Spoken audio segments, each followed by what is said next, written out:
Assalamualaikum warahmatullahi wabarakatuh. Alhamdulillahi wa kafa wassalatu wassalamu ala nabiyil mustafa wa ala alihi wa ashabihi ahli sidqi wal wafa. Kembali lagi di Dakwah Kajian channel konsultasi waris dan hitung waris. Dengan kita belajar ilmu faraid, insya Allah kita menghidupkan hukum waris Islam. Sahabat dan teman-teman Dakwah Kajian channel yang dirahmati Allah, insya Allah untuk di video kali ini saya akan membahas dan menjelaskan tentang konsep mahjub, yaitu di mana ahli waris yang lebih dekat memahjubkan ke ahli waris yang lebih jauh. Mahjub terbagi dua bagian, ada mahjub nukson dan juga mahjub hirman. Yang dimaksud dengan mahjub nukson adalah konsep mahjub di mana bisa merubah bagian ahli waris yang seharusnya mendapatkan lebih banyak menjadi lebih sedikit. Seperti bagian suami atau zauj ya, suami ketika tidak bersama dengan puru bagiannya 1/2. Tetapi jika zauj atau suami bersama dengan puru, baik laki-laki maupun perempuan, maka bagiannya itu berubah dari 1/2 menjadi 1/4. Inilah yang dinamakan dengan mahjub nukson. Artinya di sini suami itu dimahjubkan secara nukson oleh ibnun atau oleh anaknya sendiri. Itulah yang dimaksud dengan mahjub nukson. Artinya sekali lagi yang bisa merubah bagian ahli waris yang seharusnya bagiannya banyak menjadi lebih sedikit. Kemudian yang kedua ada mahjub hirman, di mana mahjub hirman ini konsepnya adalah ahli waris yang lebih dekat itu memahjubkan secara total ke ahli waris yang lebih jauh. Artinya ahli waris yang lebih jauh yang termahjub itu tidak mendapatkan warisan sama sekali. Itulah yang dinamakan dengan konsep mahjub hirman. Dan juga perlu diketahui oleh sahabat-sahabat semuanya bahwa ahli waris yang berpotensi memahjubkan ke ahli waris yang lain adalah ahli waris yang mendapatkan bagian asobah binafsihi. Itulah yang dapat memahjubkan atau ahli waris yang berpotensi bisa memahjubkan ke ahli waris yang lain atau yang lebih jauh. Oke sahabat, langsung saja ya. Untuk lebih jelasnya kita langsung ke bagan yang ada di sini. Sekali lagi yang kita jelaskan atau yang kita bahas di sini adalah mahjub hirman ya. Jadi sekali lagi ahli waris yang berpotensi bisa memahjubkan ke ahli waris yang lain yang lebih jauh adalah ahli waris yang mendapatkan bagian asobah. Siapa saja yang mendapatkan bagian asobah? Di antaranya di sini ada ibnun, abun, jadun ya, ibnul ibni, ahun syakik, ahun li'ab, ibnul akhi syakik, ibnul akhi li'ab, amun syakik, amun li'ab, ibnul ammi syakik, ibnul ammi li'ab. Itulah ahli waris yang mendapatkan bagian asobah binafsihi yang bisa berpotensi memahjubkan ke ahli waris yang lebih jauh. Dan juga perlu saya sampaikan bahwa di sini ada ahli waris yang tidak bisa termahjub, yaitu ahli waris yang posisinya lebih atau paling dekat dengan mayit ya. Di sini ada 5 ahli waris yang tidak bisa termahjub. Di antaranya yang pertama ada zauj ya, ataupun zaujah. Jadi di sini kalau tidak zauj, zaujah, kalau tidak zaujah, zauj. Zauj dan zaujah ini adalah ahli waris yang tidak bisa termahjub. Kemudian yang kedua ada abun ya, atau ayah. Kemudian yang ketiga ada ibu.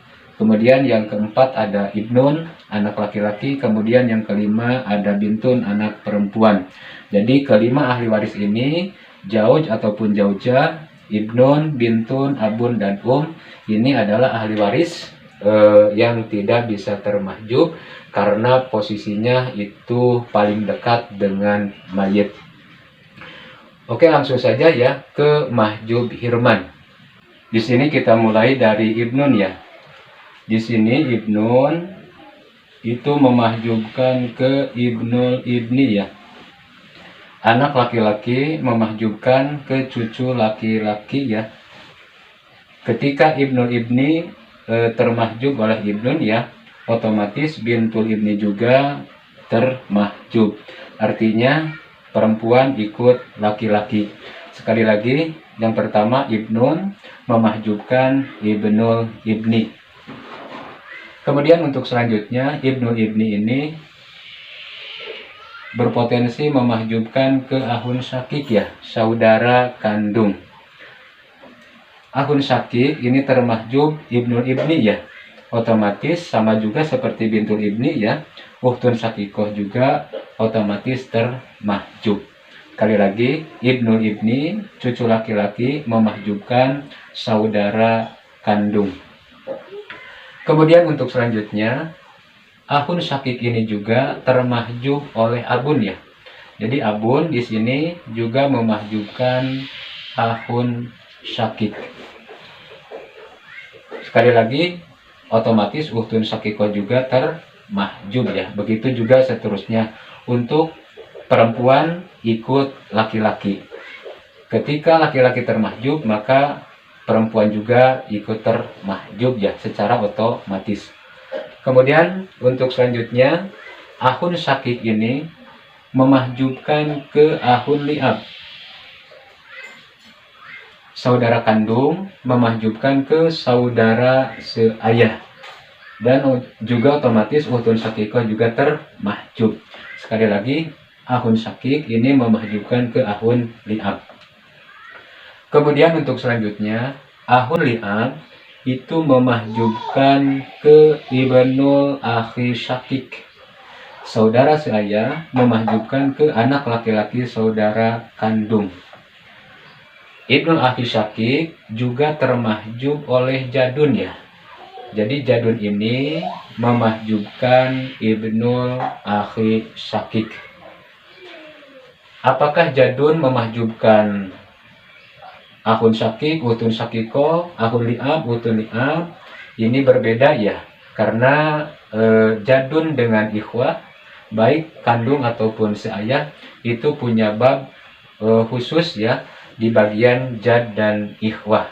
Dan untuk penjelasannya nanti insya Allah saya buatkan di pembahasan selanjutnya ya. Sekali lagi di sini jadun memahjubkan ke ibnul akhi syakik.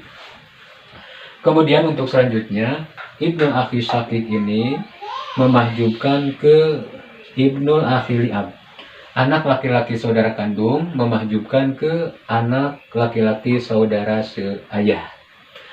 Kemudian untuk selanjutnya ibnul akhi li'ab ini memahjubkan ke amun syakik ya.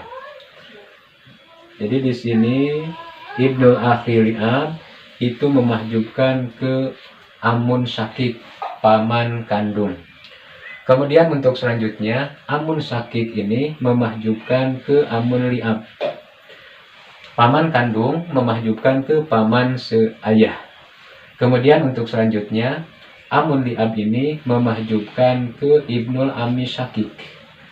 Paman seayah memahjubkan ke anak laki-laki paman kandung. Kemudian untuk selanjutnya ibnul ammi syakik ini memahjubkan ke ibnul ammi li'ab. Anak laki-laki paman kandung memahjubkan ke anak laki-laki paman seayah. Kemudian ibnul ammi li'ab ini memahjubkan ke mu'tik dan mu'tikoh ya. Mu'tik dan mu'tikoh. Mu'tik dan mu'tikoh ini adalah posisi ahli waris yang terakhir ya. Jadi sekali lagi ibnul ammi li'ab ini memahjubkan ke mu'tik atau mu'tikoh. Untuk selanjutnya kita ke atas ya, ke abun. Di sini abun itu memahjubkan ke jad dan jadah, kakek dan nenek. Sekali lagi, abun memahjubkan jadun dan jadah. Artinya di sini ayah memahjubkan ke kakek dan nenek. Kemudian untuk selanjutnya ya.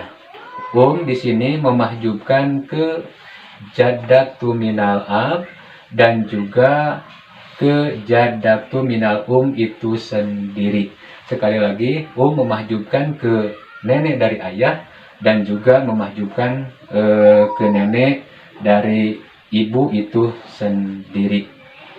Kemudian untuk selanjutnya, abun dan jadun ini, sekali lagi abun dan jadun ini memahjubkan ke ahun lium ya. Jadi ahun dan utun lium ini termahjub oleh abun dan jadun. Kemudian yang terakhir, puru ini ya. Puru ini semuanya itu memahjubkan ke ahun dan utun lium. Itulah konsep mahjub hirman ya. Semoga bisa dipahami dan semoga bermanfaat apa yang saya jelaskan. Semoga rumus yang sudah disampaikan tadi lebih mudah kita melihat siapa-siapa yang termasuk ahli waris yang termahjub. Jadi kesimpulannya, di konsep mahjub hirman ini, ahli waris yang lebih dekat itu berpotensi memahjubkan ke ahli waris yang lebih jauh. Mungkin itu yang bisa saya sampaikan di video kali ini. Sekian dan terima kasih. Assalamualaikum warahmatullahi wabarakatuh.